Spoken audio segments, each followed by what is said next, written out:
ఈ భూమి మీద మనుషులు పుట్టి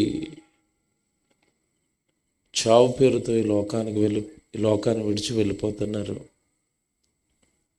ఈ మనుషులకు తెలియవలసిన రహస్యాలు ఎన్నో ఉన్నాయని, జన్మ గురించి, నిన్నటి దినం మరణం గురించి, ఈ లోకానికి తెలియని ఎన్నో రహస్యాలు బైబిల్లో నుండి మనం నేర్చుకున్నాం. ప్రియులారా,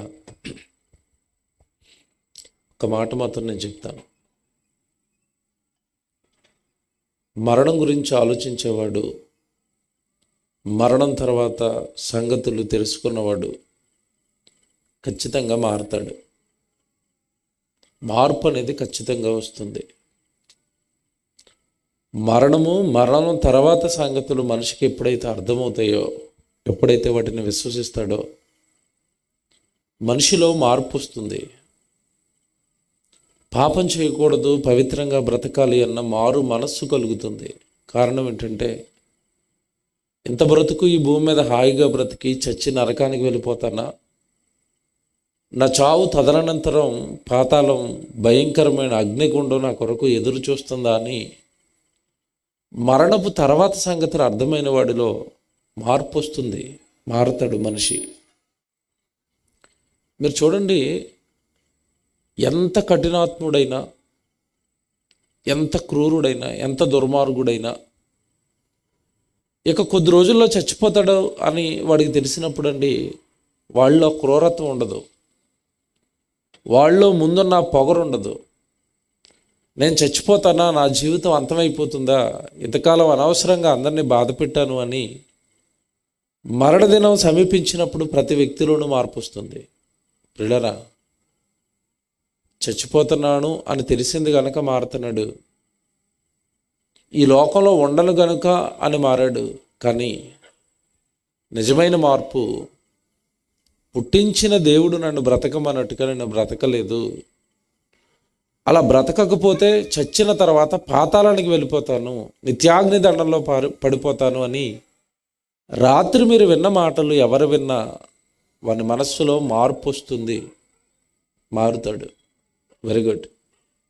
ఈరోజు జాగ్రత్తగా వినాలి.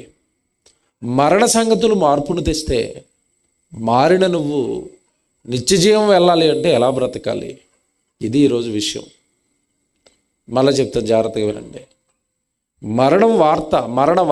మరణ తర్వాత రహస్యాలు నీకు తెలిసినప్పుడు ఖచ్చితంగా మనందరిలోనూ ఒక రకమైన భయం పుడుతుంది. వద్దండి, నేను ఆ భయంకరమైన నిత్యాగ్ని దండానికి కూడా నేను వెళ్ళకూడదండి, నా ఆత్మ చేరకూడదండి, యుగయుగాలు అక్కడ కాలిపోకూడదండి.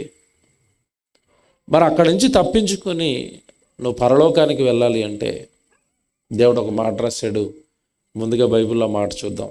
సామెతల గ్రంథం 15వ అధ్యాయం 24వ వచనంలో ఒక మంచి మాట ఉంటుంది. దయచేసి మీరు బైబిల్ ఓపెన్ చేసుకోండి. సామెతల గ్రంథం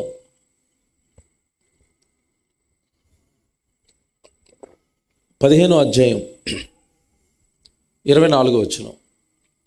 ఇక ఇందాక చెల్లి చెప్పింది కదా, ఉన్న లోకాలు 3 లోకాలు. మొదటి లోకం మన తండ్రి ఉన్న లోకం, పరలోకం. రెండవ లోకం ప్రస్తుతం మనం ఉంటున్న భూలోకం. ఈ భూలోకానికి క్రిందనున్న లోకమే పాతాళ లోకం. దానికి మరో పేరు మృతుల లోకం. ఈ క్రిందనున్న పాతాళమును తప్పించుకొనవలెను. చూసారా, తప్పించుకోవాలి. నువ్వు అందులో పడిపోకూడదు బుద్ధిమంతుడు అయితే. నిన్న రాత్రి సందేశం నీకు కాస్త ఏమాత్రం అర్థమైనా, అమ్మ బాబు నేను ఆ భయంకరమైన నిత్యాగ్ని దండానికి కూడా నేను వెళ్ళకూడదండి, నేను యేసుప్రభుని నా స్వరక్షకుడిగా అంగీకరిస్తాను అండి, నా పాపాలు కడుక్కుంటానండి. ఎందుకంటే పిల్లరా, చాలామంది ఈ మధ్యకాలంలో ఎక్కువగా మాట్లాడుతున్న మాట ఏంటంటే, నవీన యుగంలో ఉన్నామండి, కంప్యూటర్ కాలంలో ఉన్నాము, ఇప్పుడు దేవుడేంటి, ఈ కాలంలో దెయ్యాలేంటి, చచ్చిపోయిన తర్వాత స్వర్గం ఏంటి, నరకం ఏంటి, ఎవడ చూడొచ్చాడు అని మాట్లాడుతున్నారు. ఇలా మాట్లాడుతున్న వారి సంఖ్య ఎక్కువ ఉంది. ఒకే ఒక మాట చెప్తాను నేను మీకు. ఒకవేళ పరలోకం అనేది లేకపోతే, ఒకవేళ నరకం అనేదే కనుక లేకపోతే, యేసుక్రీస్తు లాంటి మహానుభావుడు పరలోకాన్ని విడిచిపెట్టి ఈ లోకానికి రావలసిన అవసరతే లేదు. మళ్ళా చెప్తున్నాను, నరకం గనక లేకపోతే యేసుక్రీస్తుల వారు రావలసిన అవసరత లేదు, నరకం ఉందని చెప్పవలసిన అవసరత లేదు. మిమ్మల్ని అందరినీ పరలోకం తీసుకెళ్ళడానికి వచ్చానని మానవ జాతి కోసం సిలువలో ప్రాణము పెట్టవలసిన అవసరత లేదు. ఒకే ఒక మాట అడుగుతానండి, ఒకవేళ యేసుక్రీస్తుల వారు చెప్పిన మాట నువ్వు నమ్మేవనుకోండి, నరకమున వారి పురుగు చావదు, అగ్ని ఆరదు. అది నువ్వు నమ్మాలి.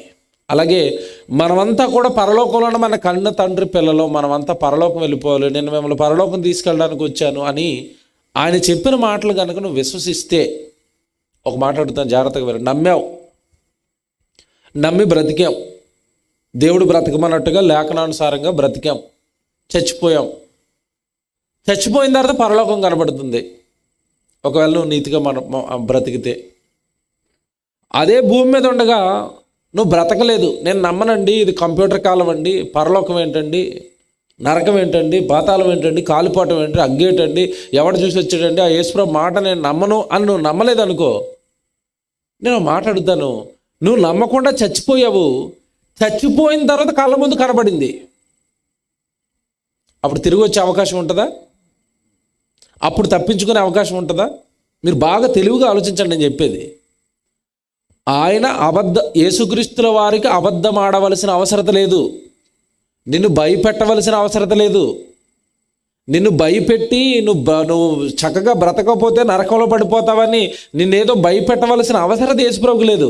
ఆయన ఉన్నది ఉన్నట్టుగా చెప్పాడు, నేను పరలోకం నుండి వచ్చానయ్యా, పరలోకంలో మీ తండ్రి ఉన్నాడు, మీరంతా వచ్చింది పరలోకం నుండి, ఆయన కొరకు బ్రతకక పాపం చేసిన వారు అందరినీ ఆయన పాతాళంలో వేస్తున్నాడు, వాళ్ళనే నేను చూశాను, కనుక మీరు అక్కడికి వెళ్ళిపోకుండా మిమ్మల్ని కాపాడడానికి వచ్చాను అని యేసుక్రీస్తుల వారు చెప్పిన మాట కనుక నువ్వు నమ్మావనుకో చక్కగా పరలోకానికి వెళ్ళిపోతావు, నమ్మలేదనుకో వెళ్ళిపోతావు నిత్యాగ్ని దండనకు. నేను ఏమంటున్నానంటే, ఇప్పుడు చాలామంది అంటున్నారు కదా, ఎవడ చూసి వచ్చాడని. ఓకే, ఎవడో చూడలేదు, నమ్మకుండా చచ్చిపోతావు, నరకానికి వెళ్ళిపోతావు. ఒకవేళ చచ్చిపోయిన తర్వాత నరకం ఉంటే పరిస్థితి ఏంటి అంటున్నాను నేను. పరిస్థితి ఏంటి? ఓ మాట అడగలండి, అసలు మనం పుట్టేంత వరకు భూలోకం ఒకటి ఉందని మనకు తెలీదు, తెలుసా? నాకు ముందే తెలుసా అని వాళ్ళు చేయొద్దండి. నేను పుట్టక మునిపై ఈ లోకం ఉందని తెలుసు, నాకు మల్లేపల్లి తెలుసు, నాకు గండేపల్లి తెలుసు, రాజమండ్రి తెలుసా అని వాళ్ళు చేయొద్దండి. అసలు మీ అమ్మ నాన్నలు నిన్ను పెంచి 3, 4, 5 సంవత్సరాలు వచ్చిన తర్వాత రోడ్డు ఎక్కిస్తే కానీ రాజమండ్రి ఉందని నీకు తెలీదు, తెలుసా? నాకు అమెరికా ఉందని తెలుసు అన్నవాళ్ళు చేయొద్దండి. మాట్లాడుకుందాం కొద్దిసేపు జాగ్రత్తగానే, తర్వాత వెళ్దాం వాక్యంలోకి. నాకు అమెరికా ఉందని తెలుసు అన్నవాళ్ళు చేయొద్దండి. ఏమండి నేను అడుగుతున్నది అర్థం అవ్వట్లేదా? నిద్రపోతున్నారా? అమెరికా ఉందని నాకు తెలుసు అన్నవాళ్ళు చేయొద్దండి. తెలుసు, జస్ట్ నాకు తెలుసు అన్నవాళ్ళు చేయొద్దండి.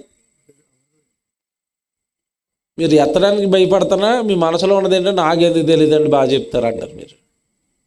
అమెరికా తెలుసా మీ అందరికీ? తెలుసు.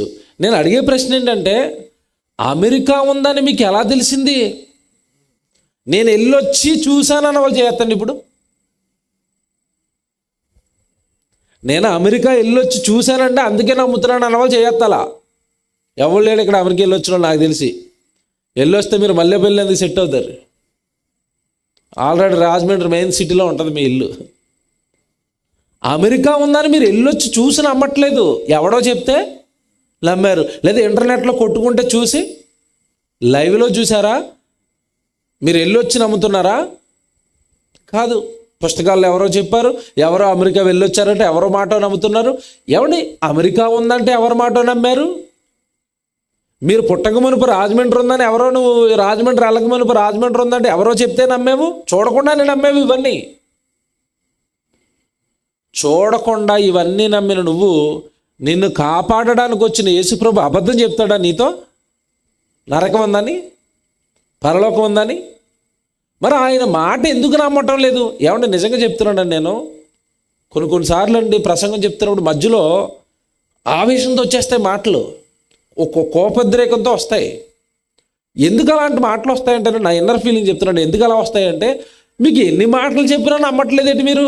అది మా బాధ. మీకు పరలోకం ఉంది, నరకం ఉందని ఎన్ని సార్లు చెప్పినా నమ్మరా.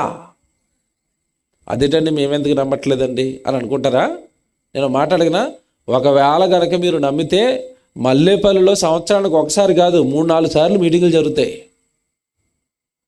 విని వెళ్ళటం తప్ప నమ్మినోడు పని చేస్తాడు. నాకు వద్దండి పాతాళం, నేను పరలోకం వెళ్ళాలండి, నేను పెడతానండి మీటింగులు, నేను పెడతానండి సభలను ముందుకు వస్తారు. ఏరి వింటున్నాం, విడిచిపెడుతున్నాం. ఒకటే చెప్తున్నాను ఈ రాత్రి, స్వర్గం ఉంది, నరకం ఉంది. ఇది యేసుక్రీస్తుల వారి లోకానికి చెప్పిన వాస్తవాలు, రహస్యాలు. నమ్మనివాడు, నేను ఒకటే చెప్తాను, నమ్మనివాడు నరకానికి వెళ్ళిన తర్వాత నమ్ముతాడు. అక్కడికి వెళ్ళి నమ్మిన ఉపయోగం ఏమీ ఉండదు. బైబిల్లో ధనవంతుడు ఎప్పుడు నమ్మాడు చెప్పండి? చచ్చిపోయి నరకానికి వెళ్ళిన తర్వాత అంటున్నాడు, నాకు 5 సహోదరులు ఉన్నారు. ఎక్కడ? పైన సేమ్ నా గ్రూపే. వాళ్ళు కూడా వాళ్ళు నాకులా రోడ్ల మీద పడే తిరుగుతారు, ప్రార్థనకి వెళ్ళరు, బైబిల్ చదవరు, దేవుడు పనిచేయరు. వాళ్ళు కూడా ఖచ్చితంగా నా పక్కకే వస్తారు తండ్రి. నాకు తెలుసు, మా వాళ్ళ మీద అంత గ్యారంటీ నాకు. అంతే కదండి, మన పిల్లల మీద, మన స్నేహితుల మీద మనకు పక్కా గ్యారంటీ ఉంటుంది. మా వాడు ఇదేనండి. ఆడికి సహోదరుల మీద గ్యారంటీ, వాళ్ళు ఖచ్చితంగా నా పక్కనే రిజర్వేషను. కనుక కొంచెం ఆ లాజర్ని పంపించి వాళ్ళకి ఏం చెప్పాలట? వాక్యం చెప్పించండి. ప్రియులరా, చచ్చిపోయిన తర్వాత అర్థమైంది వాడికి పాతాళం ఉందని, నరకం ఉందని, అగ్ని ఉందని. అక్కడి నుంచి తప్పించుకోవడానికి అవకాశం ఏమైనా ఉందా? లేదండి. కనుక యేసుక్రీస్తుల వారి మాట గుడ్డిగా నమ్మండి. మిమ్మల్ని ప్రేమించిన వ్యక్తి, మీకోసం ప్రాణాలు పెట్టిన వ్యక్తి, ఆయన నోట ఏ అబద్ధము ఉండదు. నరకం ఉంది అని చెప్పాడంటే ఖచ్చితంగా నరకం ఉంది. స్వర్గం ఉంది అని చెప్పాడంటే ఖచ్చితంగా స్వర్గం ఉంది. అంటే మళ్ళీ చెప్తున్నాను కదా, లోకంలో ఉన్న మనుషులైనా అబద్ధాలు ఆడొచ్చేమో కానీ యేసుక్రీస్తుల వారి నోట ఏ అబద్ధము ఉండదు. మీకు విషయం తెలుసో లేదు, ఇది సున్నితమైన అంశం, పబ్లిక్లో మాట్లాడతాను, అయినా సరే మీకు అర్థం కావడానికి మాట్లాడతానని అంతే. మనం లోకంలో కొంతమందిని గుడ్డుగా నమ్ముతామండి. మనం పుట్టిన తర్వాత అమ్మ మనకి ఈయనే మేము రానరా అని చెప్పింది, నమ్మామా లేదా? నాకేంటి గ్యారంటీ అన్నవా? ఈయన మీ నాన్న అంటే ఎవరి మాట నమ్మాము? అమ్మ మాట నమ్మాము, అంతే కదండి. అమ్మ చెప్పింది ఈయన మీ డాడీ అని నమ్మాము, అంతే. మనం కొన్ని నమ్ముతాం లోకంలో, దానికి రుజువులు అడగం, దానికి టెస్టులు అడగం. లేదంటే మా అమ్మను అవమానించటం అడుగుతుంది, అది రుజువు అడగటం, మా అమ్మను అవమానించటం. ఈయన మీ నాన్న అంటే నా అమ్మ చెప్పింది, ఎస్ ఇది కరెక్ట్, మా నాన్న ఆయనే, దట్స్ ఇట్, అంతే. రుజువులు అడక్కో, తల్లిని అవమానించినట్టు అవుతుంది అది. అలాగే యేసుక్రీస్తుల వారు నరకం ఉంది, స్వర్గం ఉంది, పరలోకం ఉంది అన్న తర్వాత నాకేంటి ఆధారాలు అన్నావు అనుకో, నీకు ఆధారాలు చూపించి మరీ నమ్మించవలసిన అవసరత నాకు లేదు నాయన. చూద్దు కానీ, ఎప్పుడు చూద్దు కానీ. ఏమండి, ట్రాన్స్ఫార్మర్ చూసారు ఎప్పుడైనా? ట్రాన్స్ఫార్మర్ దగ్గర ఒక బోర్డు ఉంటుంది. ఏమని బోర్డు ఉంటుందంటే ప్రమాదము తెలుగులో ఉంటుంది, కింద ఏముంటుంది ఇంగ్లీష్లో ఉంటుంది డేంజర్, కింద హిందీలో ఉంటుంది ఏమని అపాయ్ అని ఉంటుంది, అపాయము హిందీలో. ఇక్కడ విషయం తెలుసా, ట్రాన్స్ఫార్మర్ దగ్గర 3 భాషలు ఎందుకు పెట్టారు? ఎప్పుడైనా తెలుసా మీకు అది 3 భాషలు ఎందుకు పెడతారో? వీడు తెలుగు కూడా తెలుగులో చదువుకుంటాడు, వీడికి తెలుగు రాదనుకోండి ఇంగ్లీష్లో చదువుకుంటాడు, ఇంగ్లీష్ రాదనుకోండి హిందీలో చదువుకుంటాడు. అసలు ఏ చదువు రాదాడికి. అలాంటి వాళ్ళ కోసం పక్కనే పెడతారు, 2 ఎముకలు ఇలాగ అడ్డంగా పెట్టి పుర్రుబొమ్మ పెడతారు. ఎందుకు పెట్టారు తెలుసా? ట్రాన్స్ఫార్మర్ పుట్టుకుంటే అలా పోతావరా అని అర్థం. ఆ బొమ్మ పెట్టిన తర్వాత కూడా అబ్బాబ్బా నేను నమ్మనండి చూస్తే కానీ అంటే ఓసారి పట్టుకో, చూడ్డానికి నువ్వు ఉండవు. పరలోకం ఉంది, నరకం ఉందంటే నేను నమ్మనండి అన్నావు అనుకో, చచ్చిపో, అప్పుడు కనబడుద్ది, అప్పుడు నమ్ముతావు. కానీ అక్కడి నుంచి రావడానికి అవకాశం మాత్రం ఉండదు. కరెంట్ ఉంది బాబు జాగ్రత్త అంటే ఏం చేయాలి? ఓకేనండి థ్యాంక్స్ అండి నాకు జాగ్రత్త చెప్పారు ముట్టుకోనండి నేను నమ్మనండి అన్నావు అనుకో, పట్టుకో. దేన్ని? కరెంటు వైర్ని. యేసుక్రీస్తుల వారు పాతాళం ఉంది, పరలోకం ఉంది అన్న తర్వాత నేను నమ్మనండి అంటే చచ్చిపో, గెట్ రెడీ. దేనికి? చలికాలంలో నా చిన్నప్పుడు మంటలు వేసేవారు, ఎచ్చగా ఉండేది. పాతాళంలో మంట ఇంకా మరి ఎచ్చగా ఉంటుంది. ఒళ్ళు కాలిపోయే అంత ఎచ్చగా ఉంటుంది. ఈ మంట ఏమో కొద్దిసేపుడికి ఆరిపోద్ది, ఆ మంట ఎప్పటికీ ఆరదు. ఎవడు నిజంగా ఇప్పుడు నేను చెప్పిన సంగతులన్నీ ఎవరికి అర్థమవుతాయని చెప్పాడు తెలుసా? సామెతల గ్రంథం 15వ అధ్యాయం 24. ఇప్పుడు జాగ్రత్తగా చదవండి. క్రిందనున్న పాతాళమును తప్పించుకొనవలెనని బుద్ధిమంతుడైతే, నీకేమైనా జ్ఞానం ఉంటే, ఈ చెప్పిన మాటల్లో ఉన్న వాస్తవాలు కనుక నువ్వు గ్రహిస్తే, బుద్ధిమంతుడు పరలోకానికి పోయే జీవ మార్గమున నడుచుకుంటాడు. అమ్మ బాబోయ్, ఆ పాతాళం నాకు వద్దండి. నాకేం కావాలి? పరమునకు పోయే జీవ మార్గం. నేను పరలోకానికి వెళ్ళాలంటే ఏ మార్గంలో నడవాలో నాకు చెప్పండి. ఆ భయంకరమైన పాతాళాన్ని నేను తప్పించుకోవాలండి. వద్దండి, నేను అందులో పడనండి. ఎందుకంటే అది ఉందని యేసుప్రభు చెప్పాడండి. ఆయన అబద్ధం ఆడాడండి. నేను పాతాళానికి వెళ్ళిపోకూడదండి. నన్ను ఏం చేయమంటారండి? బుద్ధిమంతుడువా? జీవ మార్గాన్ని అడుగు, మాతో రా, మమ్మల్ని అడుగు. నువ్వు ఏం చేస్తే పరలోకం వెళ్తావో గంటల తరబడి బైబిల్లో నుంచి చెబుతాం మీకు. గంటల తరబడి దేవుడు రాయించిన లేఖనాలని ముందు పెడతాం. పరమునకు పోయే జీవ మార్గాన్ని వెతుక్కోండి. పరలోకం వెళ్ళిపోవడానికి ప్రయత్నించండి. పరలోకపు ప్రయాణంలో ఉండండి. ఎలాగండి పరలోకపు మార్గం అంటారా? ఒకటే, నేనే మార్గం, నేనే సత్యం, నేనే జీవం. ఏకైక మార్గం ఎవరో తెలుసా? యేసుక్రీస్తు.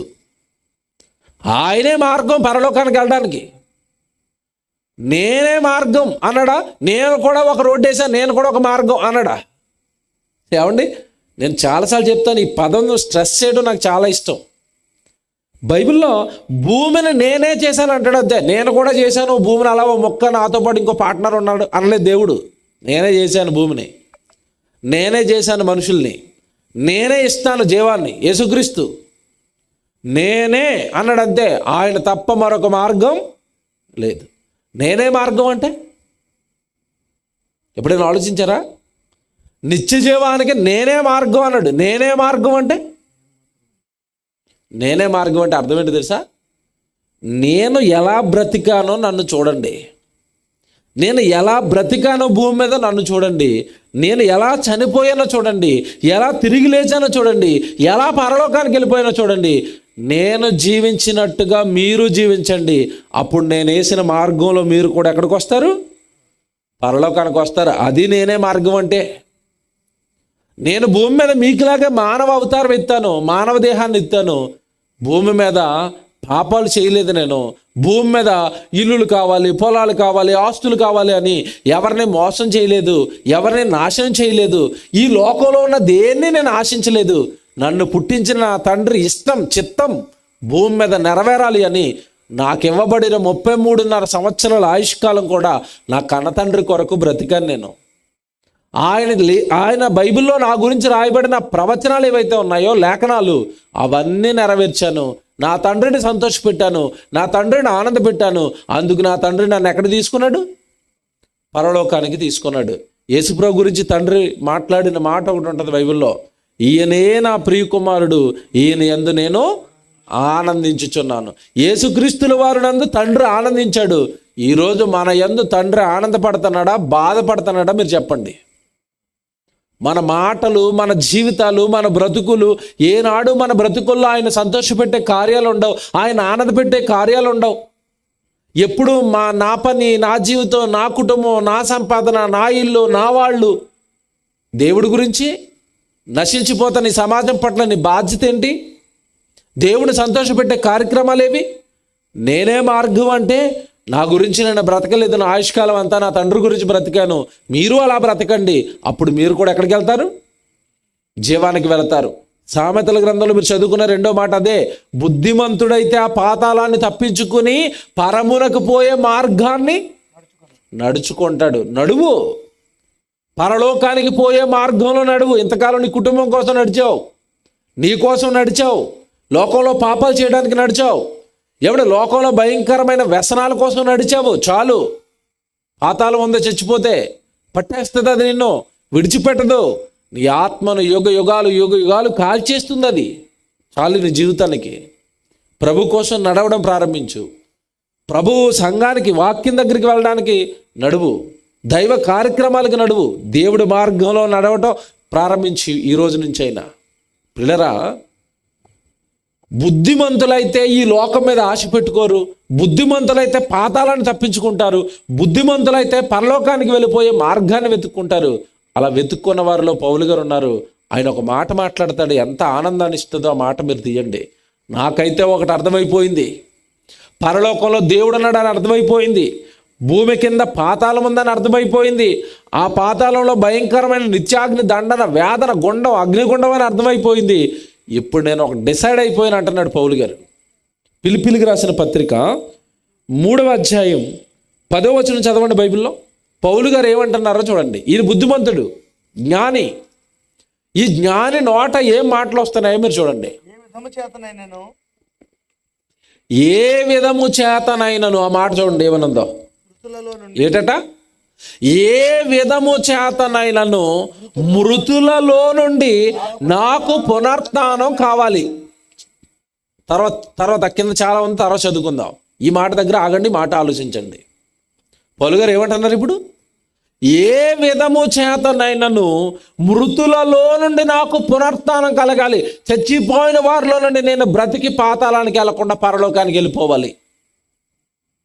మృతులలో నుండి నాకు పునరుత్థానం, నేను మరలా బ్రతకాలి. దానికోసం ముందు వాడిన పదం ఏ విధము చేతనైనను. ఏ విధము చేతనైనను, ఏదో ఒక విధంగా నాకు తోచినదల్లా దేవుడి కొరకు నేను చేస్తూ ఏదో విధంగా భయంకరమైన నిత్యాగ్ని దండను నేను తప్పించుకోవాలి. దానికోసం పౌలు గారు ఎన్ని రకాలుగా దేవుడి కొరకు సేవ చేశాడు చెప్తాను, బాగా ఆలోచించండి మీరే. పౌలు గారు ఒక యవనస్తుడు. నేను గనక వివాహం చేసుకుంటే దేవుడి సేవ ఎక్కువగా చేయలేను, నా వెనకాల భార్య ఉంటుంది, నా వెనకాల పిల్లలు ఉంటారు కనుక ఇక నాకేమొద్దు అనుకున్నాడు? వివాహం వద్దు, నాకంటూ కుటుంబం వద్దు. ఏ విధము చేతనైనా నాకేం కావాలి? పరలోకం కావాలి. నా కుటుంబము, నా భార్య, నా పిల్లలు, నాకంటూ ఒక ఆస్తి, ఇల్లు, పొలం, ఇవేవి నాకొద్దు. ఇవన్నిటినీ నేను త్యాగం చేసేస్తాను దేవుడి కోసం. నాకేం కావాలి? మృతులలో నుండి పునరుత్థానం, నిత్య జీవం నాకు కావాలి, పరలోకం నాకు కావాలి. జాగ్రత్తగా వినండి. ఒకటి. రెండవది, వాక్యం తెలిసిన తర్వాత అప్పటి వరకు ఆయనకి యోధ మత ప్రవిష్టులు ఆయనకు ఒక అధికారం ఇచ్చారు, అధికారిగా నిలబెట్టారు యోధ మతంలో. ఆ అధికారం వద్దనుకున్నాడు. జాగ్రత్తగా వినాలి నేను చెప్పేవాడిని. వివాహం వద్దంటున్నాడు, అధికారం వద్దంటున్నాడు. తర్వాత పౌలు గారి జీవితాన్ని మీరు ఆలోచిస్తే తనకున్న ఆస్తిని అంతా కూడా వదిలేశాడు. ఆస్తి గురించి ఏమంటాడు? ఇక్కడే ఉంటుంది కిందకి వెళ్ళేసరికి, పెంటతో సమానముగా ఎంచుకొనుచున్నాను. అంటే నాకు ఇల్లొద్దు, నాకు ఆస్తులొద్దు, నాకు వివాహం వద్దు, నాకు అధికారం వద్దు, ఇవన్నీ నేను దేవుడి కోసం త్యాగాలు చేసేస్తాను. అలాగే నా జీవితాన్ని పణంగా పెట్టి నేను అనేక రాష్ట్రాలు, అనేక దేశాలు, అనేక ఖండాలు తిరుగుతాను దేవుడి కోసం. అనేక ఆత్మలకు వాక్యం చెప్తాను, అనేక సంఘాలు కడతాను, అనేక మంది నా వెనకాల శిష్యులను, నా వెనకాల అనేక మందిని తయారు చేసుకుంటాను, వాక్యం చెప్పే వాళ్ళను. ఇలా అనేక మందిని తయారు చేసుకుని ఇదిగో నా సేవా జీవితాన్ని నేను విస్తరింపచేస్తాను, సేవను విస్తరింపజేస్తాను, అనేక ప్రాంతాలలో సంఘాలు కడతాను. ఇదంతా ఎందుకు చేస్తున్నాడు పౌలు గారు? కడతన్న క్రమంలో అనేక మంది బెదిరించారు, అనేక మంది కొట్టారు, అనేక సార్లు జైల్లో వేసేశారు, అనేక సార్లు అండి న్యాయాధిపతుల ముందు నిలబెట్టారు. ఇవన్నీ పౌలు గారు దేని కోరుస్తున్నాడంటే, ఏ విధము చేతనైనను మృతుల్లో నుండి నాకేం కలగాలి? పునరుత్థానం కలగాలి. ఏమంటే ఒక్క వ్యక్తి, జాగ్రత్తగా వినాలి, ఒక్క వ్యక్తి ఇన్ని రకాలుగా దేవుడి కోసం త్యాగాలు ఎందుకు చేస్తున్నాడు అంటే, ఏదో ఒక త్యాగం, ఏదో దేవుడి కోసం నేను చేసిన పని నాకేం కలిగించాలి? మృతులలో నుండి పునరుత్థానం కలిగించాలి. ఏమంటే ఈరోజు మీరు ఎవరైనా ఒక్క వ్యక్తి నేను చాలా రకాల పనులు చేస్తున్నానండి దేవుడి కోసం చెప్పగలరా? సంఘాల్లో పరిస్థితి ఏంటో తెలుసా? పాట పాడేవాళ్ళు ఉంటారండి, వాళ్ళు ఆ పాట తప్ప ఇంకేం చేయరు. అమ్మ కొంచెం వంట చేద్దాం రమ్మంటే, ఏడు నన్ను వంటకి రమ్మంటున్నావా? నేను ఎవరినో తెలుసా? ఆస్థాన గాయకురాలిని సంఘానికి. నేను పాటలే పాడుతాను, మైక్ కట్టుకుని స్టేజ్ ముందే నిలబడతాను, ఈ వంటలు కడుగుదాం, ఈ సామాన్లు కడుగుదాం, కూరగాయలు కడదా, ఇవన్నీ నాకు రావు. నేను ఎవరిని నేను సింగర్ని. అంటే సింగరు అని ఫిక్స్ అయిపోతే ఇంకేవిడు ఏం పడుతుంది సంఘంలో ఎప్పుడు? ఇక పాటలే చీపురుచుకున్న కొంచెం తుడమాట, నేను సింగర్నే, నన్నే తుడమంటావా? సరే అలాగుందా? పాటలు పాడేవాళ్ళు పాట పాడతారండి, ప్రసంగం చేసేవాళ్ళు ప్రసంగమే చేస్తారండి, వంట చేసేవాళ్ళు వంట చేస్తారండి. ఏమన్నా ఏదైనా టెక్నీషియన్ అయిపోయి ఒక పని చేస్తున్నాడు అనుకోండి, అంతే ఆ పనే, నేను ఇంకేమి చేయను. ఇదేంటిది? పౌలు గారు ఎన్ని రకాల ప్రయత్నాలు చేస్తున్నాడు దేవుడి కోసం, ఎన్ని రకాలుగా కష్టపడుతున్నాడు. ఆయన వలనైనవన్నీ కూడా దేవుడి కోసం చేశాడండి. ప్రసంగికుడు పౌలు గారు ప్రసంగాలు చేస్తాడు, మంచి ప్రసంగికుడు. జైల్లో వేశారు. అపోస్తలుల కార్యాలు నాకు తెలిసి 16వ అధ్యాయం అనుకుంటాను. జైల్లో వేస్తే అర్ధరాత్రి వేళ ప్రసంగం చేశాడా, పాటలు పాడాడా? మీరు ఎప్పుడైనా ఆలోచించారా? ప్రసంగం చేసి ఆయన పాటలు పాడుతున్నాడేంటి అంటే, ప్రసంగం చేసి కొంతమందిని మార్చొచ్చు, పాటలు పాడి కొంతమందిని మార్చొచ్చు. ఏంటంటే ఆయన ఎన్ని రకాల పాత్రలు పోషిస్తున్నాడు చూసారా పౌలు గారు. ఏ విధము చేతనైనను మృతుల్లో నుండి నాకేం కలగాలి? పునరుత్థానం కలగాలి. దానికోసం ఆయన చేసిన ఒక పని చెప్తాను నేను. నిజంగా ఆయన మాట్లాడుతున్న ఒక మాట చెప్తాను. ఫిలిప్పీ పత్రిక 2వ అధ్యాయం 17వ వచనం చదవండి. ఫిలిప్పీలకు రాసిన పత్రిక 2వ అధ్యాయం 17వ వచనం చదవండి. పౌలు గారు ఏమంటున్నారు?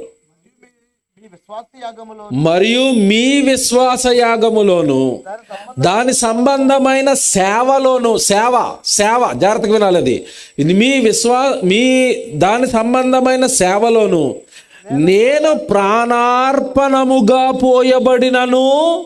ఏమైపోతున్నాడట? సేవలో ప్రాణార్పణముగా పోయబడినను. ఆయన ప్రాణమంతా సేవలో ఖర్చు అయిపోతున్నాను. యవనం పెళ్లి కోసం వాడలేదు, యవనం ఉద్యోగం కోసం వాడలేదు, యవనం సంపాదన కోసం వాడలేదు. ఆయన యవనం దేనికోసం ఖర్చు పెడుతున్నాడు? సేవలో ప్రాణార్పణం అయిపోతున్నాడట. ఎవడో మాట్లాడుతానండి, ఓ మాట్లాడుతాను నేను ఈరోజు. దేవుడి కోసం సేవలో ప్రాణాలు అర్పించే భక్తులేరు ఇప్పుడు.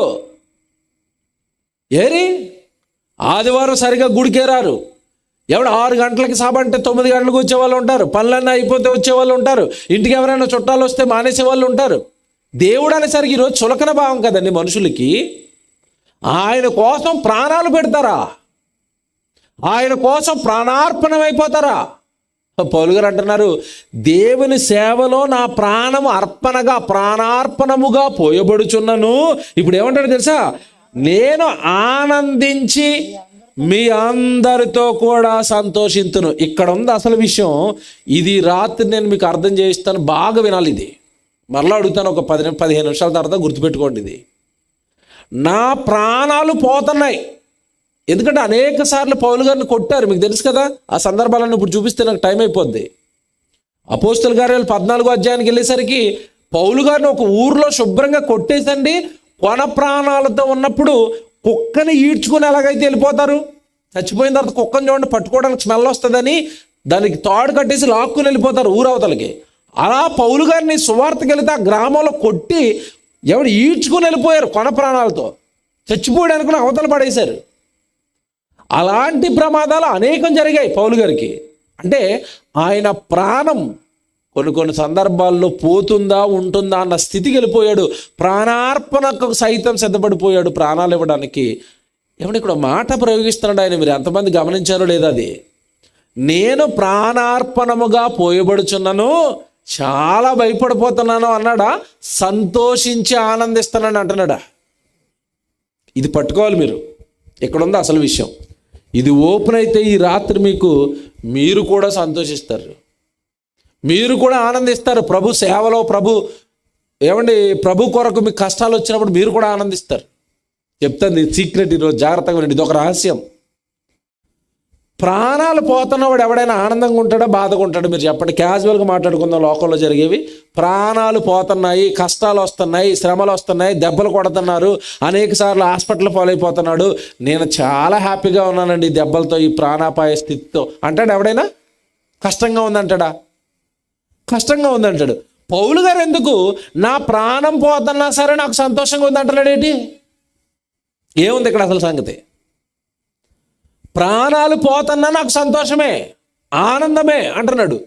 పౌలు గారికి ప్రాణం పోతున్నా సంతోషం ఎందుకు వస్తుంది? ఆనందం ఎందుకు వస్తుంది? ఎవడో మాట్లాడుతాను. దేవుడు సేవలో కష్టం వచ్చినప్పుడు మనకు ఆనందంగా ఉంటుందా, బాధగా ఉంటుందా? ఆనందంగా ఉంటుందా, బాధగా ఉంటుందా? బాధగా ఉంటుంది. ఇప్పుడు టైం ఎంత అయింది?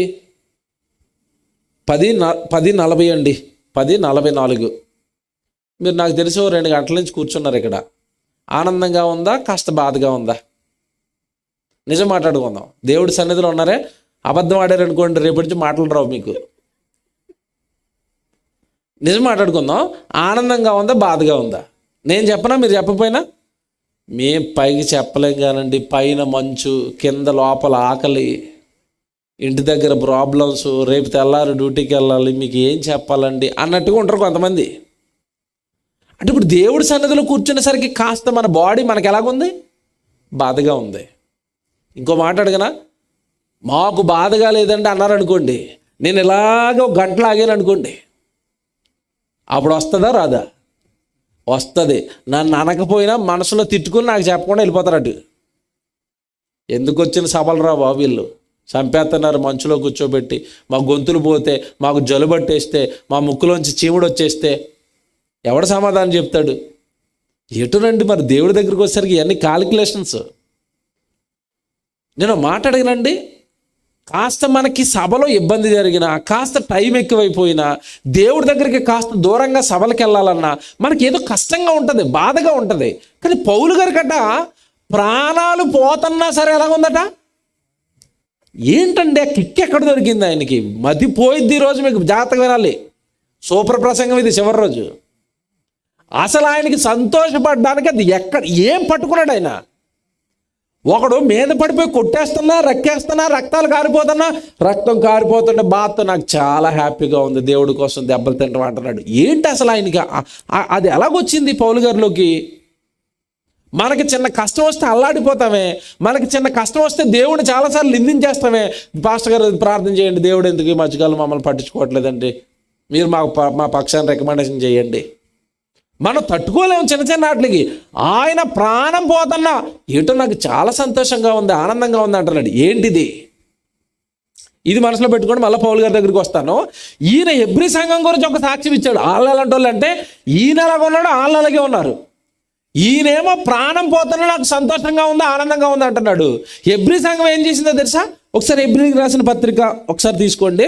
హెబ్రీలకు రాసిన పత్రిక 10వ అధ్యాయం, హెబ్రీలకు రాసిన పత్రిక 10వ అధ్యాయం 34వ వచనం చూడండి.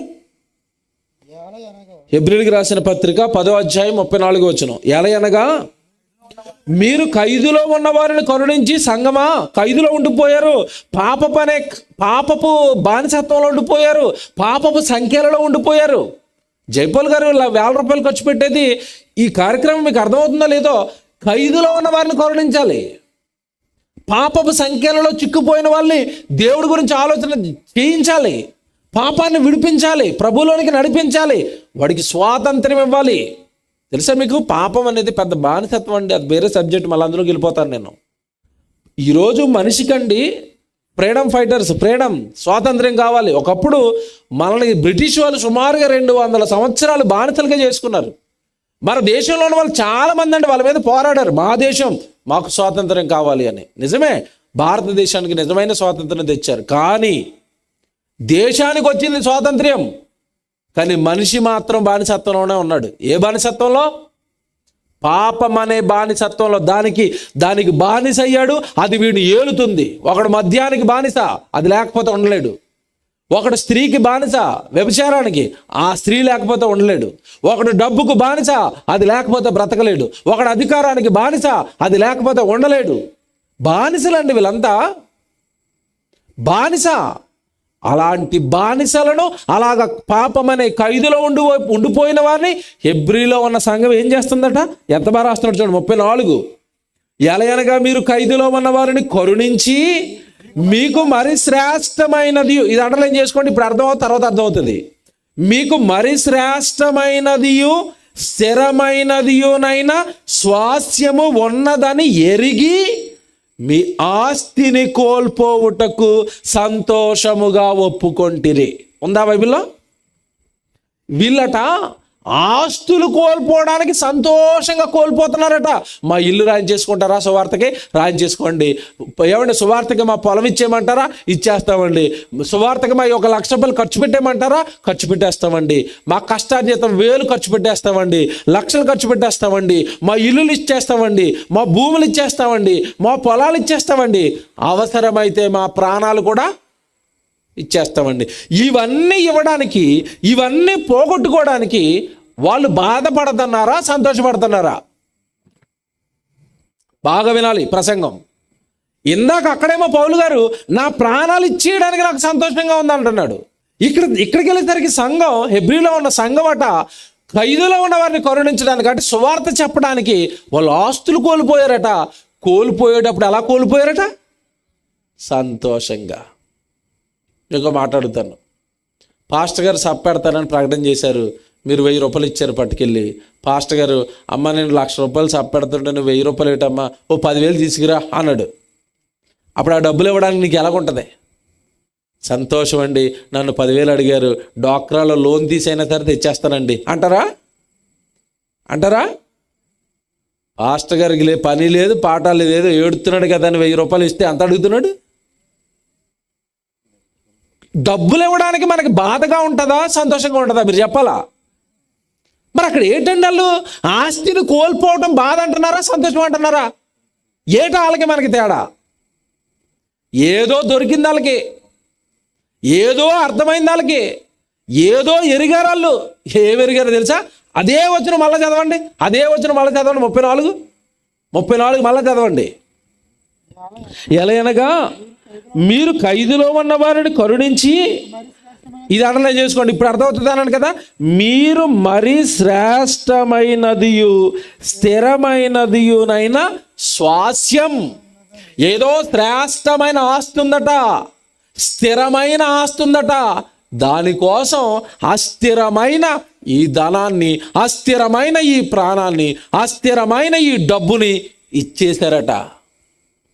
ఏంటది ఇంతకీ ఉన్నది? ఏంటా స్థిరమైనది? ఆ స్థిరమైన దానికోసం ఈ అస్థిరమైనవన్నీ ఖర్చు పెట్టేశారట, కోల్పోవడానికి సంతోషంగా ఒప్పుకున్నారట. ఏంటో తెలుసండి ఆ స్థిరమైనది? పరలోకం, పరలోకపు ఆస్తి, పరలోకపు అధికారం, పరలోకపు సింహాసనం. ఒక రకంగా చెప్పాలంటే ఆ మహాలోకమే నీ పాదాల చెంత పెడతాడు లోకంలో నువ్వు ఆయన కోసం బ్రతికితే. అది వాళ్ళకి అర్థమయ్యి ఆ మహాలోకం దేవుడు మాకు ఇస్తానన్నప్పుడు ఈ భూలోకంలో ఈ 2 సెంట్లు భూమి ఏముంది, ఈ 1,00,000 రూపాయలు డబ్బులు ఏమున్నాయి, నా ఇల్లు ఏముంది, ఏం కావాలంటే అవి తీసేసుకోండి, మాకు స్థిరమైంది కావాలి. ఏమంటే డబ్బు స్థిరమా అస్థిరమా? మరలా అడుగుతున్నానే, డబ్బులు స్థిరమైనవా అస్థిరమైనవా? అస్థిరమైనవి. ఎందుకంటే బైబిల్లో ఉందన్నమాట, అస్థిరమైన ధనము యందు మీరు నమ్మిక ఉంచక అని ఉంటుంది. ధనం అస్థిరం అంటే చాలామందికి నమ్మరు. ఇప్పుడు మీకు ప్రాక్టికల్గా నమ్మిస్తాను మీతో. మీరు 1,00,000 రూపాయలు చిట్టి కడుతున్నారు అనుకోండి, ఫస్ట్ నెల 3,000 5,000 కట్టించుకుంటారు కదండి, చిట్టి కట్టించుకున్నారు. ఈ 5,000 కడుతున్నప్పుడు 1,00,000 రూపాయలు చిట్టి కట్టేవాడు ఫీలింగ్ ఎలా ఉంటుంది చెప్పండి? నేను ఎంత దాచాను ఇప్పుడు? 1,00,000 దాచాను. 2వ నెల కట్టాడు, కడుతున్నప్పుడు లోపల ఆశలు, ఏమొస్తుంది నా దగ్గరికి? 1,00,000 వస్తుంది. 3వ నెల కట్టాడు, 1,00,000 వస్తుంది. 4వ నెలలు కట్టాడు, 1,00,000 వస్తుంది. 5వ నెల చిట్టి అయినా ఎవడు మరి చిట్టి తీసుకుంటారా అన్నాడు. అప్పుడు ఎలాగుంటుంది లోపల? 1,00,000 వస్తుంది నా దగ్గరికి. ఇమాజిన్, ఈ బాగా వినండి, ఊహల్లో ఉంటాడు, నా దగ్గరికి ఎంత వస్తుంది? 1,00,000 వస్తుంది, 1,00,000 వస్తుంది. 1,00,000 వస్తుంది అనుకునే లోపు ఆ చిట్టి డబ్బులు ఇచ్చే ఆయన 80,000 కొడతాడు. చిటీలలో అందరికీ జరిగేదే ఇది. ఏమంటే 20,000 కట్టలేదండి అంటే, ఒకటేమో ఈ నెల చిట్టి తీసుకున్నానండి, ఒక నెల ఏమో నా పాట తీసుకున్నానండి, అయిపోయిందండి. 1,00,000 వస్తుంది అనుకుంటే ఎంత వచ్చింది జోబులోకి? 80,000 వచ్చింది. అక్కడికే ప్రాణం నీరైపోద్ది. అక్కడ ఎంత కట్ అయింది? 20,000 కట్ అయింది. ఆ 80,000 అకౌంట్లో చూసుకుంటాడండి. అలా టింగ్ మన మెసేజ్ రాగానే ఫోన్లో ఎలాగుంటుంది మనసు? అమ్మయ్యా నా దగ్గర ఎంత ఉంది ఇప్పుడు? 80. ఇంటికి వచ్చాడు, అమ్మగారితో చెప్పాడు. ఎవరు అమ్మగారు? భార్య, అమ్మా చిట్టి ఎత్తే 40,000 వచ్చింది. ఆవిడ అంటది, ఏమండి నన్ను చిట్టి వచ్చిన తర్వాత చెవులీలు కొంటానన్నారు కదా అంటది. ఏం కొంటానన్నాడట? చెవులీలు. షాపుకి తీసుకెళ్ళాడు. బంగారం షాపుకి వెళ్ళేసరికి ఏమంటే చిన్న ఏదైనా చూపించానంటే ఎంత చిన్నది కొన్నా 34,000 వేసిపోతాయి ఆడ. ఏమంటే లక్ష అనుకున్నాడు, 80 పడ్డది. ఇప్పుడు చెవులీలు కొనేసరికి 40,000 పోయింది. ఎంత ఉంటుంది ఇప్పుడు? 40,000. ఈలోపు ఎవరికో తెలుస్తుంది వీడు చీటీ ఎత్తాడని అప్పులోడికి. ఆడు ఫోన్ చేస్తాడు, ఎరా చిటీ ఎత్తాడు కదా, నా 3,000 కొట్టు, నా 4,000 కొట్టు, నా 5,000 కొట్టు అంటాడు. అలా కొట్టగా ఆవిరైపోయండి చివరికి 20,000 మిగులుతాయి. ఇంకా 20,000 చూసుకుని ఎంత అనుకున్నాడు ముందు? ఎంతకు వచ్చింది? 20. ఈ లోపు తర్వాత చిటీ వచ్చేస్తుంది, కొట్టు 5,000 అంటాడు. ఏమండి అటు తిరిగి చూసే లోపు 4 రోజుల్లో మాయమండి 1,00,000 ఉంటుందా? ఉండదు. ఏటి ధనం నీదన్నావు జేబులో ఉంటుందన్నావు, 4 రోజులకి ఆవిరైపోయింది. ధనం ఎలాంటిదో తెలుసండి, ఈరోజు నా జేబులో ఉంటుంది, రేపు ఈయనకి ఇచ్చాను అనుకోండి ఈయన జోబులో ఉంటుంది. ఈయన కిరాణా షాప్కి వెళ్ళాడు అనుకోండి, కిరాణా షాప్ వాడు జోబులో ఉంటుంది. ఆడు హోల్సేల్ వాడి దగ్గరికి వెళ్తాడు, ఆడు జోబులో ఉంటుంది. ఆడు రైతుకి ఇస్తాడు, ఆ రైతు దగ్గర ఉంటుంది. రైతు మళ్ళీ ఎరువులకి వెళ్తాడు, అక్కడికి వెళ్తుంది. ఎవరి దగ్గర ఉండదు, ఎవరినే నిద్రపోనివ్వదు. అదే ధనం. ఎవరి దగ్గర ఉండదండి, ఎవరినే నిద్రపోనివ్వదు. ఎవరి దగ్గర ఉండదు, ఎవరి మధ్యలో ప్రేమ ఉండనివ్వదు. అదే ధనం అంటే. దీన్ని నమ్ముకున్నాడు మనిషి. కానీ జాగ్రత్తగా వినాలి, కానీ పరలోకం ఉంది, స్వాస్థ్యం ఉంది, స్థిరమైనది ఉంది, నిత్యజీవం ఉంది, మహాలోకం ఉందని నమ్మిన వాడట వాడికి ఉన్న ఆస్తిని, ఇల్లులను, పొలాలను కోల్పోవడానికి సంతోషముగా ఒప్పుకున్నాడట. ఇప్పుడు చెప్తాను ఎందుకు సంతోషంగా ఒప్పుకుంటున్నారు వాళ్ళు. అపోస్తులులకు కానీ, జాగ్రత్తగా వినాలి, అపోస్తులులకు కానీ తొలి శతాబ్దపు సంఘానికి కానీ యేసుక్రీస్తుల వారు చెప్పిన మాటలు అన్నీ బాగా తెలుసు. మళ్ళీ చెప్తాను, జాగ్రత్తగా వినాలి, ఇది కొంచెం ట్విస్ట్ బాగా అర్థమవుతుంది మీకు. అపోస్తులు ఎందుకంటే ఇంత త్యాగాలకు సిద్ధపడతారు? అపోస్తులు బోధమైన తొలి శతాబ్దపు సంఘం ఎందుకు అన్ని ఆస్తులు ఇచ్చేసి అంత త్యాగానికి అది ఎందుకు సిద్ధపడింది అంటే, యేసుక్రీస్తుల వారు చెప్పిన మాటలు తూచా తప్పకుండా ప్రతి మాట నమ్ముతారు వాళ్ళు. ఇంతకీ యేసుప్రభు చెప్పిన మాటల్లో ఏ మాటలు నమ్మి ఇన్ని త్యాగాలకు వీళ్ళు లోనవుతున్నారు? ఆస్తులు ఇచ్చేయడానికి, ప్రాణాలు ఇచ్చేయడానికి. అసలు యేసుక్రీస్తుల వారు చెప్పిన ఏ మాటను బట్టి వాళ్ళలో అంత భక్తి పుట్టింది, వాళ్ళలో అన్ని త్యాగాలు పుట్టాయి అంటే, యేసుప్రభు బ్రతికొండకు ఒక సూపర్ ప్రసంగం చేశాడండి. ఆ ప్రసంగాన్ని అపోస్తులు తొలి శతాబ్దపు సంఘం అంతా నమ్మింది. ఏంటి ఆ ప్రసంగం అంటారా? జాగ్రత్త తీసుకొని, టైం అయిపోతుంది త్వరగా. యోహాను సువార్తకి రండి, జాగ్రత్తగా రాసుకోవాలి. ఇది యోహాను సువార్త 17వ అధ్యాయానికి రండి. యోహాను సువార్త 17వ అధ్యాయానికి రండి. ఒకసారి 6వ వచనం చదువుదాం. యోహాను సువార్త 17వ అధ్యాయం 6వ వచనం. లోకము నుండి నీవు నాకు అనుగ్రహించిన మనుషులకు నీ నామమును ప్రత్యక్షపరచితిని. జాగ్రత్తగా వినాలి, కొంచెం కష్టం ఇది యేసుప్రభు మాటలు ఇవి. తండ్రి, నువ్వు నన్ను లోకాన్ని పంపించావు, నువ్వు ఉన్నావని చెప్పమన్నావు, పరలోకం ఉందని చెప్పమన్నావు, పాతాళం ఉందని చెప్పమన్నావు, నువ్వు చెప్పమన్నవన్నీ చెప్పాను తండ్రి. అది నమ్మి కొంతమంది పిల్లలు నా పక్కకు వచ్చారు తండ్రి, నా వాక్యాన్ని నమ్మారు తండ్రి. నమ్మితే యేసుప్రభు ఏమని ప్రార్థన చేశాడో తెలుసా తండ్రికి? తండ్రి, లోకంలో ఉన్నవాడు ఎవడైతే నా మాట నమ్మాడో వాడు అమాయకుడు తండ్రి, వాడు మంచివాడు తండ్రి, వాడు నాకు తమ్ముడు తండ్రి, వాడు నాకు చెల్లి తండ్రి. మరి ఏం చేయమంటావు నాయన? మిమ్మల్ని ఒక రిక్వెస్ట్ అడుగుతున్నాను. ఎవరిని అడుగుతున్నాడు తెలుసా? యేసుక్రీస్తుల వారు. నీవు నాకు అనుగ్రహించిన మనుషులు అనగా నా వాక్యాన్ని విశ్వసించిన వారి మనుషుల కోసం నేను మీకు ప్రార్థన చేస్తున్నాను, నేను మిమ్మల్ని రిక్వెస్ట్ అడుగుతున్నాను అన్నాడు. ఏంటో తెలుసా రిక్వెస్ట్? ఇదంతా మీరు చదువుకోవాలి, అర్థం కాదు, ఇదంతా మీరు చదువుకోవాలి. ప్రార్థన చేస్తూ కింద 10వ వచనానికి రండి. ఏమంటున్నాడు? 10వ వచనానికి ఏమంటున్నాడు చూడండి. 9 నుంచి చదువుతారా? 9. నేను వారి కొరకు ప్రార్థన చేయుచున్నాను. అండర్లైన్ చేయండి. ప్రారంభంలో చెప్పాను కదా, యేసుప్రభు నరకం ఉందన్నాడు, నమ్మేవా? యేసుప్రభు నిత్యజీవం ఉందన్నాడు, నమ్మేవా? యేసుప్రభు పాపం చేయొద్దన్నాడు, నమ్మేవా? యేసుక్రీస్తుల 2వ రాకడలో నేను వస్తాను అంటున్నాడు, నమ్మేవా? ఒకవేళ నమ్మి ఆయనలా నువ్వు బ్రతికితే నీ కోసం ఆయన ప్రార్థన చేశాడు. నేను వారి కొరకు ప్రార్థన చేయుచున్నాను. 9వ వచనం జాగ్రత్తగా చదవాలి. నేను వారి కొరకు ప్రార్థన చేయుచున్నాను, లోకము కొరకు ప్రార్థన చేయుటలేదు. అదిటది లోకం అనగానే ఎన్ని సభలు పెట్టినా వస్తారు, కానీ ఒక్క రెఫరెన్స్ నమ్మరు తండ్రి. నేను వాళ్ళ కోసం ప్రార్థన చేయట్లేదు, వాళ్ళ ప్రార్థన చేసినా నువ్వు వినవని కూడా నాకు తెలుసు.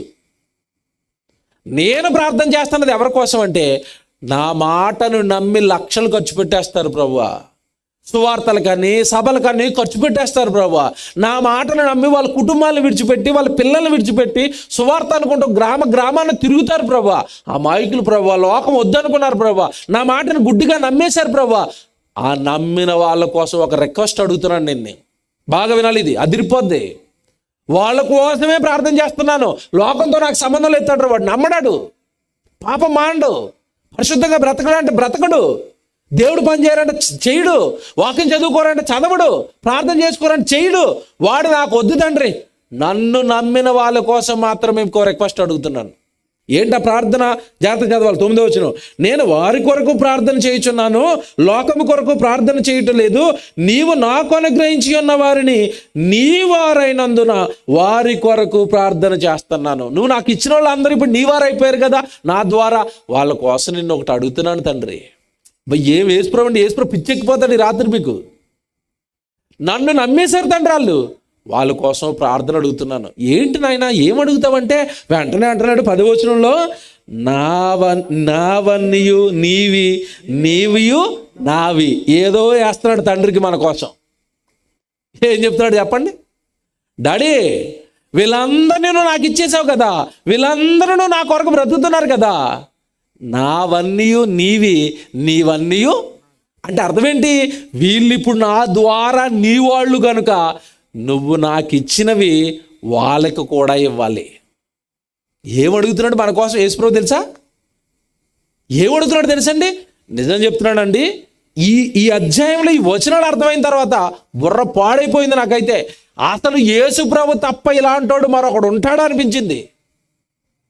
తండ్రి, నీవు నాకు అనుగ్రహించిన వారు నావారు, ఇప్పుడు నీవన్నయో నావి, నావన్నయో నీవి. మరి ఏం కావాలి కొడుకా ఇప్పుడు నీకు అంటే, ఇదిగో నీ కోసం ప్రాణాలు పెట్టి ఆ లోకంలో నీ కోసం బ్రతికితే నేను పరలోకం వస్తానన్నావు కదా, ఆ పరలోకంలో నాకు సింహాసనం వేస్తానన్నావు కదా, పరలోకపు అధికారం ఇస్తానన్నావు కదా. నాకే కాదు, ఆ సింహాసనం నన్ను నమ్మిన వాళ్ళందరికీ ఇచ్చి వాళ్ళందరినీ నా పక్కనే కూర్చోబెట్టాలంటాడు. ఎవరైనా అడుగుతారండి ప్రపంచంలో ఇలాంటిది? మీకోసం నా కోసం తండ్రిని అడుగుతున్నాడు యేసుక్రీస్తుల వారు. ఏమని అడిగాడో మీకు అర్థం కావాలి అంటే ఈ అధ్యాయం అంతా చదువుకోండి. తర్వాత 24 చదవండి. 24 జాతకు రాసుకోవాలి, ఇది అండర్లైన్ చేసుకోండి, టిక్ చేసుకోండి, ప్రతిరోజు చదువుకోండి. మళ్ళీ చెప్తున్నాను, యోహాను సువార్త 17వ అధ్యాయం 24 వచనం ప్రతిరోజు చదువుకోండి. ఏమని అడుగుతున్నాడు తెలుసండి యేసుప్రభు? తండ్రి, నేను ఎక్కడ ఉంటానో అక్కడ నీవు నాకు అనుగ్రహించిన వారును నాతోనే ఉండాలి. ఎలాగుంది ఇది ప్రార్థన? నేను ఎక్కడ ఉంటానో నీవు నాకు అనుగ్రహించిన వారు కూడా అక్కడే ఉండాలి, నా పక్కనే ఉండాలి, నాతోనే ఉండాలి. ఇప్పుడు చెప్పండి, చచ్చిపోయి తిరిగి లేచిన తర్వాత యేసుక్రీస్తుల వారు వెళ్ళిపోయి ఎక్కడ కూర్చున్నాడు? తండ్రి కుడి పార్శ్వమున కూర్చున్నాడు. తెలుసు కదా మీకు, తండ్రి సింహాసనం పక్కనే కూర్చున్నాడు. ఇప్పుడు అంటున్నాడు యేసుక్రీస్తుల వారు, భూమి మీద నా కోసం సభలు పెట్టినవాడు, భూమి మీద నా కోసం వాక్యం చెప్పినవాడు, భూమి మీద నా సభలు జరుగుతున్నప్పుడు సౌండ్ పెట్టిన వాళ్ళు, భోజనాలు వండిన వాళ్ళు, ఆ భోజనాలకి సహాయం చేసిన వాళ్ళు, అబ్బబ్బబ్బబ్బాలు భూమి మీద నా కోసం చాలా చేశారు తండ్రి, వాళ్ళు వచ్చి నా పక్కనే కూర్చోవాలన్నాడు. ఎవడో మాట్లాడగలను నేను? భూమి మీద ఎవరికైనా సింహాసనం అధికారం ఇస్తే అది ఎవడైనా పక్క వాళ్ళకి ఇవ్వడానికి ఇష్టపడతాడా? మీకు అర్థం కాదు, ఉదాహరణ చెప్తాను. ఇప్పుడు మనకి ముఖ్యమంత్రి గారు ఎవరు చెప్పండి? మనకి ముఖ్యమంత్రి గారు ఎవరు? చంద్రబాబు నాయుడు గారు. నేను మాట్లాడినా, ఇప్పుడు చంద్రబాబు నాయుడు గారు నేను ఎక్కడ ఉంటానో నా ప్రజలందరూ అక్కడే ఉండాలి అని ఆయన ప్యాలెస్లోకి మనల్ని ఏమైనా తీసుకెళ్తాడా? అడగండి, తీసుకెళ్తాడేమో? ఎవరు తీసుకెళ్ళండి? నేను దేశానికి ప్రధానమంత్రిని, నేను ఎలాంటి ఇంట్లో ఉంటున్నానో నా దేశ ప్రజలందరూ అలాంటి ఇంట్లోనే ఉండాలి, వాళ్ళు నా పక్కనే ఉండాలి అంటాడా ప్రధానమంత్రి? ఏంటండి ఇది? యేసుప్రభు అండి, ఏమి ప్రేమ అండి, ఏమి బంధం అండి. ఏమండి, ఇలాంటి యేసుప్రభు ఎక్కడైనా కనపడ్డా మీకు? ఇలాంటి వాడికి మంచి ప్రేమ కలిగిన వ్యక్తి లోకంలో ఎక్కడైనా కనపడ్డా? ఆయన ప్రాణం పెట్టి సాధించుకున్న పరలోకపు సింహాసనాన్ని నన్ను నమ్మిన వాళ్ళందరినీ కూడా నా సింహాసనం మీదకి తెచ్చేడాడి, వాళ్ళు నా పక్కన కూర్చోవాలంటున్నాడు. బాబు, నేను బుర్ర పాడైపోయిందండి నాకైతే. అంటే ఇప్పుడు చెప్తాను, జాగ్రత్తగా వినండి. పౌలు గారు కానీ, పేతురు గారు కానీ, అపోస్తలులు కానీ వాళ్ళకు ఒకటి అర్థమైపోయింది. ఏమర్థమైపోయింది? భూమి మీద మా ప్రాణాలు పరంగా పెడితే, భూమి మీద మా ఆస్తులు పరంగా పెడితే, భూమి మీద మా జీవితాలను పరంగా పెడితే మేము డైరెక్ట్గా వెళ్ళి అక్కడ కూర్చుంటాం. పరలోకంలో తండ్రి కుడి పార్శ్వన యేసుక్రీస్తుల వారి సింహాసనం మీద కూర్చుంటే ఆ సింహాసనం మీదే మేము కూర్చుంటాం. తండ్రిని కల్లారా చూస్తాం. ఆ భాగ్యము ముందు ఈ ఆస్తే పాటి, ఇల్లే పాటి, ధనమే పాటి, ఈ జీవితమే పాటి, ఈ ప్రాణమే పాటి, దేహమే పాటి అనుకున్నారు వాళ్ళు. అందుకే ఆ సింహాసనం, ఆ పరలోకం, దేవుడి పక్కన కూర్చున్న ఆ భాగ్యం కోసం భూమి మీద దేన్ని కోల్పోవడానికైనా వాళ్ళు సంతోషంగా, ఏం సీక్రెట్ చెప్పాడు తెలుసండి? నా కోసం బ్రతుకుతారా, నా మాట నమ్మి నా తండ్రి సింహాసనం పక్కన నా సింహాసనం మీద మిమ్మల్ని కూర్చోబెడతాను అన్నాడు. మీకు విషయం తెలుసో లేదో, మేము ఎందుకు త్యాగాలు చేస్తాం, మేము ఎందుకు కుటుంబాలు విడిచిపెట్టేస్తాం, మేము ఎందుకు పిల్లలు విడిచిపెట్టేస్తాం, మేము ఎందుకు ఇలా దేవుడి కోసం బతుకుతామంటే ఏమున్నాయండి? చిన్న చిన్న ఆనందాలు, 60-70 ఏళ్ళ ఆనందాలు. అది వాళ్ళకి మధ్యలో మనకి ఏదైనా మనస్పర్ధలు వస్తే ఊడిపోయే బంధాలు. ఈ బంధాలు ఎవరికి కావాలి? ఈ సంతోషాలు ఎవరికి కావాలి? అసలైనది పరలోకం, స్థిరమైనది పరలోకం, శాశ్వతమైనది పరలోకం. ఆ లోకం కోసం భూమి మీద మీరు ఏం కోల్పోతున్నారు? ఎవడు వాళ్ళు కోల్పోతున్నప్పుడు ఎలా కోల్పోయారని చదువుకున్నాం ఇందాక మనం. సంతోషంగా కోల్పోతున్నారట. ఏంటి సంతోషం అంటే, ఇదిగో నేను ఈ చిన్నది ఇస్తే నేను ఆ పరలోక సింహాసనం మీద కూర్చుంటానా? ఆ అధికారం నాకు వస్తుందా? సాక్షాత్తు తండ్రిని కల్లారా చూసుకునే భాగ్యం ఈ సృష్టిని కట్టిన సృష్టికర్త పక్కన కూర్చుంటారని నేను. ఆ భాగ్యం ముందు నేను చేసే పనే పాటే అనుకున్నారు వాళ్ళు. మీకు సూపర్ సీక్రెట్ చెప్తాను, దేవుడు పనిచేస్తున్న వాళ్ళకి. పనిచేస్తున్నప్పుడు కష్టాలు వస్తాయి, పనిచేస్తున్నప్పుడు శోధనలు వస్తాయి, పనిచేస్తున్నప్పుడు అలసట వస్తుంది. ఒకటే గుర్తుపెట్టుకోండి, ఈ చిన్న చిన్నవి మనం భరిస్తే మనం శాశ్వతంగా ఎవరి పక్కన కూర్చుంటాం? తండ్రి అయిన దేవుడి సింహాసనం మీద యేసుక్రీస్తుల వారి పక్కన కూర్చుంటాం. ప్రకటన గ్రంథం 3వ అధ్యాయం 21 చదవండి. ప్రకటన గ్రంథం 3వ అధ్యాయం 21 చదవండి. ప్రకటన గ్రంథం 3వ అధ్యాయం 21. నేను జయించి నా తండ్రితో కూడా ఆయన సింహాసనమందు కూర్చుండి ఉన్న ప్రకారము జయించువాలని నాతో కూడా నా తండ్రి సింహాసనమందు కూర్చుండనిచ్చేదను. ఎక్కడ కూర్చోబెడతాడు? నిన్ను నన్ను తీసుకెళ్ళి.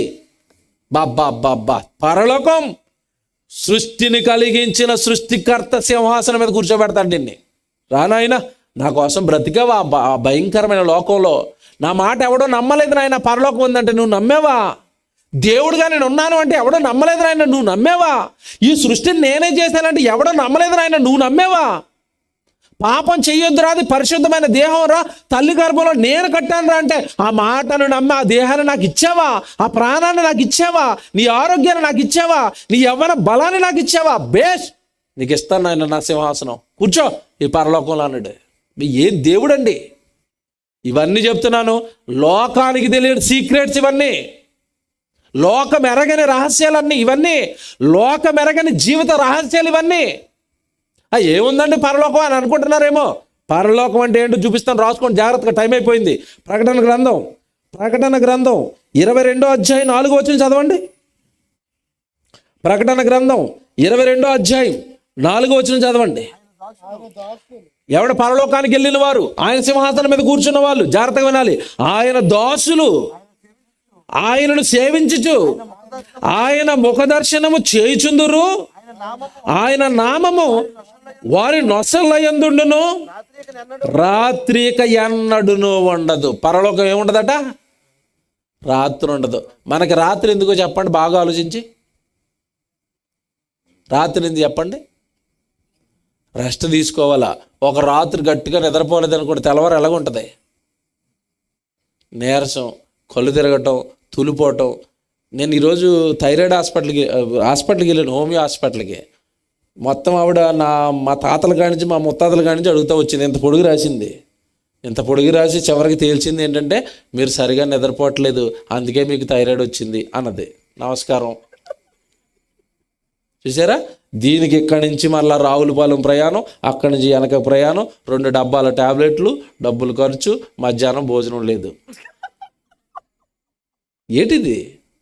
ఏమన్నా నీకు మాట్లాడి ఎంత చెప్పండి, నువ్వు సరిగా నిద్రపోతే నీకు రెస్ట్ దొరుకుతుంది, థైరాయిడ్ పోయిద్ది. అక్కడ నిద్ర లేదు, థైరాయిడ్. నాకు మధ్యాహ్నం బుర్ర పాడైపోయిందండి ఇది చదువుకుని. అక్కడ నిద్ర లేదు, నిద్రపోతేనే హ్యాపీగా ఉంటాం. ఇక్కడ అక్కడ రాత్రి లేదు, నిద్ర లేదు, రోగాలు లేవు. ఎంత బాగుందండి, థైరాయిడ్ లేని పరలోకం. నాకైతే అలాగే నన్ను బాగా బాధ పెడుతున్నది అదే. అమ్మ నాయన, అక్కడ థైరాయిడ్ ఉండదా? ఉండదు నాన్న. అక్కడ చీకటి ఉండదా? ఉండదు నాన్న. అక్కడ రెస్ట్ తీసుకోవాల్సిన అవసరం ఉండదా? ఉండదు నాయన. నీ బాడీ కాబట్టి అలసిపోతుంది నాయన. నాది పరలోకం, నిత్యజీవం. అక్కడ అలసటేటి నాయన. దేవారాత్రాలు ఆయన్ని సేవించుకుంటూ ఆనందంగా, హ్యాపీగా, సంతోషంగా. ఏం పరలోకం అండి బాబు. అర్థమైతే రాత్రులు నిద్ర పట్టదు మీకు. మాకు నిద్ర పట్టదు రాత్రులు. ప్రయాణాలు, దేవుడు, పాటలు, ఏమన్నా ప్రసంగాలు.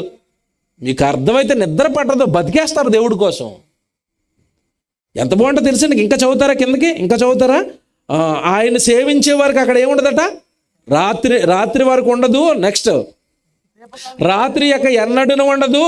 దీపకాంతి అయినను, సూర్యుని కాంతి అయినను వారికి అక్కర్లేదు. దీపాలు అవసరం లేదు, నో లైట్స్. అక్కడ కరెంట్ అవసరం లేదు, కరెంటు బిల్లులు లేవు. ఎండాకాలం బయటికి వెళ్తే ఏమంటే సూర్యుడు కొట్టేసి వడదెబ్బలేదు.